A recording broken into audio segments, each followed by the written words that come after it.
பஸீரத்தின் அன வ மன் இத்தபஅனி வ சுப்ஹானல்லாஹ் வ மா அன மினல் முஷ்ரிகீன். நபியே நீங்கள் சொல்லுங்கள், ஹாதிஹி சபீலி, இது என்னுடைய மார்க்கம், இதை தவிர வேறு ஒரு மார்க்கத்தை என்னால் தேர்ந்தெடுக்க முடியாது. இது என்னுடைய கொள்கை, இதை தவிர வேறு ஒரு கொள்கையை என்னால் தேர்ந்தெடுக்க முடியாது.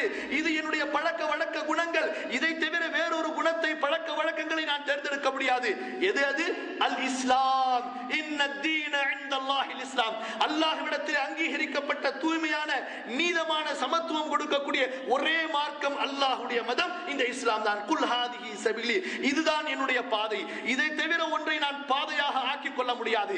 இதை தவிர ஒன்றை என்னுடைய கொள்கையாக, நோக்கமாக, லட்சியமாக ஆக்கிக் கொள்ள முடியவே முடியாது. எனது பணி என்ன? அதுஉ இலல்லாஹ், அல்லாஹ்வின் பக்கம் அழைப்பேன், அழைத்துக் கொண்டே இருப்பேன். இரவிலே அழைப்பேன், பகலிலே அழைப்பேன், எனது நல்ல நேரத்திலே அழைப்பேன், என்னுடைய சுகமான நேரத்திலே அழைப்பேன், என்னுடைய கஷ்ட நேரத்திலே அழைப்பேன். என்னுடைய உடல் சுகமாக இருந்தாலும் நோய்வாய்ப்பட்டிருந்தாலும் எந்த நேரத்திலும் அல்லாஹ்வின் பக்கம் அழைப்பதுதான் என்னுடைய வாழ்க்கையின் குறிக்கோள்.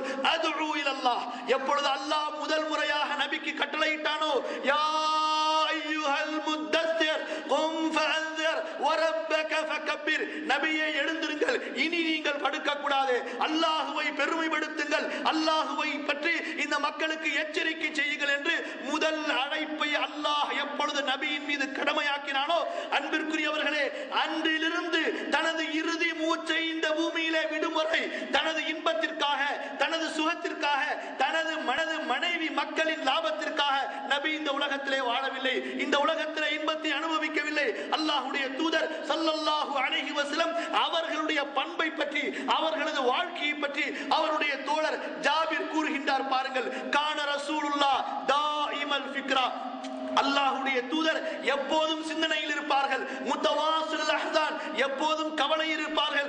லா துஅரஃபு லஹு ராஹா, ஓய்வு என்பது அவர்களது வாழ்க்கையிலே கிடையாது. எதற்காக வேண்டி அவர்கள் கவலைப்பட்டார்கள்? ஃபாத்திமாவிற்கு செல்வத்தை சேர்த்து வைக்க வேண்டும் என்பதற்காகவா? ஹசன் ஹுசைனுக்கு ஆட்சியை வாங்கி தர வேண்டும் என்பதற்காகவா?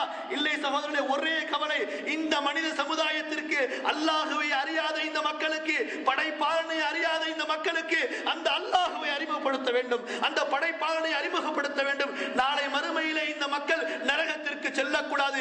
அந்த ஒரே காரணத்திற்காக வேண்டிதான் சொன்னார்கள், நஹ்னுல் அன்பியா, நாங்கள் நபிமார்கள், நாங்களும் யாருக்கும் வாரிசு அல்ல, எங்களுக்கும் வாரிசு கிடையாது.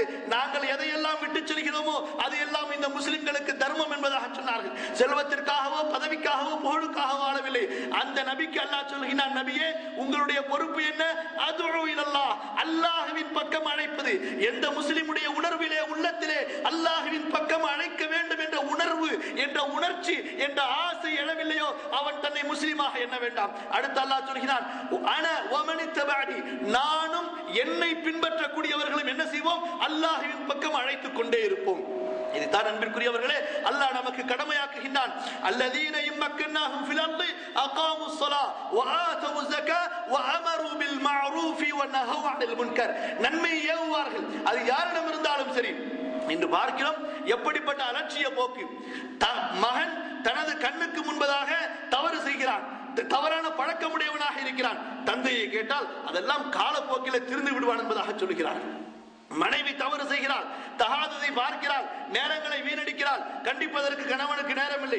இப்படி குடும்பத்திலே பார்த்தால் நன்மை ஏவுவது, தீமையை தடுப்பது என்பது முற்றிலும் விடப்பட்டு விட்டது. முற்றிலும் அதை மக்கள் புறக்கணித்து விட்டார்கள். விரும்பினால் ஏற்றுக்கொள்ளலாம், விரும்பினால் விட்டுவிடலாம் என்பதாக இஸ்லாமிய மார்க்கத்தில் அல்லாஹ்வுடைய கட்டளையிலே சமரசம் செய்து கொள்கிறார்கள். எதிரே சமரசம் செய்கிறார்கள்? உங்களுடைய சுய விருப்பிலே வெறுப்பிலே சமரசம் செய்து கொள்ளுங்கள். உங்களுடைய லாப நஷ்டத்திலே நீங்கள் சமரசம் செய்து கொள்ளுங்கள். அல்லாஹ்வுடைய மார்க்கத்திலே, அல்லாஹ்வுடைய கட்டளைகளிலே, நபியினுடைய வழிமுறைகளிலே உங்களுக்கு சமரசம்